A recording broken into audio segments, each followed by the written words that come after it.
Welcome to star 9 news. ఉమ్మడి ప్రకాశం జిల్లా కందుకూరు నియోజకవర్గంలో నెల్లూరు పార్లమెంటు ఉపాధ్యక్షులు ఇంటూరి రాజేష్ తెలుగుదేశం పార్టీపై తిరుగుబాటు బావుట కందుకూరు తన కార్యాలయంలో కార్యకర్తల సమావేశం ఏర్పాటు చేశారు. ఈ సమావేశంలో ఇంటూరి 2014లో పార్టీ కష్టకాలంలో సర్పంచ్లకు, ఎంపీటీసీలకు, రాజేష్ జడ్పీటీసీలకు తెలుగుదేశం పార్టీ కార్యకర్తలకు అండగా ఉన్నానని, అప్పటి నుండి తెలుగుదేశం పార్టీ కార్యకర్తలకు ఏ కష్టం వచ్చినా నేను అందుబాటులో ఉండి సమస్యను పరిష్కరించాలని, తెలుగుదేశం పార్టీ ఒక్క కార్యక్రమం చెప్పినా నిర్వహించానని, కానీ ఆ సమయంలో నన్ను గుర్తించకుండా ఇంటూరు నాగేశ్వరరావును ఇన్ఛార్జిగా ప్రకటించిన నేను పార్టీ కార్యక్రమాల్లో పాల్గొన్నానని, కందుకూరు టీడీపీ టికెట్ వస్తుందని ఆశించినానని నా వర్గంతో మాట్లాడుకొని తన నిర్ణయం ప్రకటించారన్నారు. కూడా మనం ఆలోచించలేదు. అలాగే నేను వచ్చినప్పుడు కూడా ఇక్కడ రాజకీయ అనిశ్చితి ఏర్పడింది. ప్రతి ఒక్కరూ కూడా మన తెలుగుదేశం కార్యకర్తలు బలమైనటువంటి నియోజకవర్గం కందుకూరు నియోజకవర్గం. ఇటువంటి నియోజకవర్గంలో మన కార్యకర్తలు ఎక్కడికి పోలేని పరిస్థితి నెలకొంది. మనం ఎందుకు ఇంతమంది ఉండి మనం ఎక్కడికి పోలేక మన వచ్చినటువంటి ఇబ్బందిని చెప్పుకోలేని పరిస్థితి ఏర్పడిందని ఆ రోజు ఉన్నటువంటి మాజీ శాసనసభ్యులు పోతల రామారావు గారిని, అలాగే మాజీ శాసనసభ్యులు గౌరవనీయులు డాక్టర్ దివి శివరాం గారిని కూడా ఇద్దరిని కలిసి, సార్ నేను ఒక కార్యకర్తగానే కందుకూరు నియోజకవర్గం వెళ్ళి అక్కడ ఒక ఆఫీస్ ఏర్పాటు చేసి మనందరం కలిసి పనిచేసేదానికి మీ సలహాలు కార్యకర్తలకు అండగా ఉంటాను సార్ అని చెప్పి నేను ఒక కార్యకర్తగానే ఇక్కడికి వచ్చాను. ఆ తరువాత ఏ సమస్య వచ్చినా కానీ మన అన్ని మండలాల నుంచి కానీ టౌన్ నుంచి కానీ ప్రతి ఒక్కరూ కూడా ఇక్కడికి వచ్చి కూర్చొని మన సమస్యను పరిష్కారం చేసుకుంటూ వచ్చాం. అలాగే పెద్దలు కూడా ఏదైనా సమస్య వచ్చినప్పుడు మనకు అందుబాటులో ఉంటూ ఆ సమస్య మీద వాళ్ళు కూడా మాట్లాడుతూ వచ్చారు.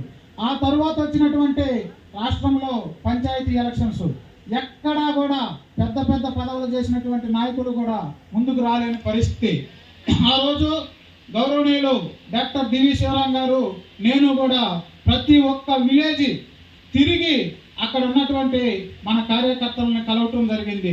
ముందుగా ప్రతి ఒక్క కార్యకర్త కూడా అడిగింది ఏంటంటే, మేమందరం కూడా ప్రభుత్వం ఉన్న టైంలో వర్కలు చేసాము, బిల్లులు రాలేదు కాబట్టి మేమందరం సార్ ఈసారికి మమ్మల్ని వదిలేయండి, పరిస్థితి బాగలేదు సార్ అంటే, లేదండి మేము అండగా ఉంటాం, పార్టీ గాడి తప్పిద్ది, మనం ప్రతి ఒక్కరం కూడా కలిసి పని చేసుకోవాల్సిన పరిస్థితి ఉందని చెప్పి శివరాం గారు భరోసా ఇచ్చారు. శివరాం గారితో పాటు నేను కూడా తిరిగి భరోసా ఇచ్చాం. అప్పుడు ప్రతి ఒక్కరు కూడా ఇంకొక ప్రశ్న అడిగారు, ఏమండి ఈరోజు మీరు వచ్చారు, నుంచోమంటున్నారు, నుంచుంటాం, మీరు ఎంతో కొంత సహాయం చేస్తారు, పర్వాలేదు, అయినా కానీ మేము కష్టపడతాం, రేపొద్దున మీ ఇద్దరు కనుక ఏదన్నా పదవులు రాకపోతే ఎవరికైనా వస్తే మాకు ఏదన్నా ఇబ్బంది వస్తే ఏందండి పరిస్థితి అని అడిగారు. మేమిద్దరం కూడా ఒకటే చెప్పాం, పదవులు వచ్చినా రాకపోయినా ఏది జరిగినా ఈ రోజు మీకైతే ఏదైతే మాట చెప్పామో మీకు అండగా మేము బతికున్నంత వరకు కూడా ఉంటాం, కానీ ఏ ఒక్క కార్యకర్తకు కూడా నష్టం జరగనీయమని చెప్పి ఆ రోజు ప్రతి ఒక్క ఊర్లో కూడా చెప్పడం జరిగింది. ఆ తరువాత జరిగినటువంటి పరిణామాల్లో మనకి ఇన్ఛార్జి రానప్పటికీ కూడా మీరందరూ చూస్తూనే ఉన్నారు. ఏ ఒక్క అవసరం వచ్చినా ఏ కందుకూరు నియోజకవర్గంలో ప్రతి గ్రామంలో ప్రతి మండలంలో ఏ పార్టీ ప్రోగ్రాం చేసినా కానీ మనం వెళ్తూనే ఉన్నాం. ఏ కార్యకర్తకి ఏ ఇబ్బంది వచ్చినా కానీ అండగా ఉంటూనే వచ్చాం. నిన్న జరిగినటువంటి పరిణామాలలో మనకి ప్రతి ఒక్కరూ చెప్తూ ఉన్నారు, సార్ మనం గ్రౌండ్లో లేకపోవటం వల్ల ఏదన్నా పొరపాటు జరిగిందేమో, మన ప్రజలందరూ కూడా మిమ్మల్ని నమ్మినటువంటి మీ అంటున్నటువంటి 4 సంవత్సరాల నుంచి ఉన్నటువంటి ప్రతి ఒక్కరూ కూడా బాధపడుతున్నారు. మీరు తప్పకుండా కందుకూరు రండి, మనందరం కలిసి మన వాళ్ళ సలహాలన్నీ తీసుకొని మీరు ముందడుగు వేయండి, మనకంతా మంచిగా జరుగుద్ది, మనం ఎవరికి కూడా హాని చేసినటువంటి మనస్తత్వం కాదు కాబట్టి మీరు వచ్చి ప్రతి ఒక్కరి సలహాలు తీసుకోండి అని నాకు అందరూ కూడా ప్రతి ఒక్కరూ ఫోన్ చేయడం జరిగింది.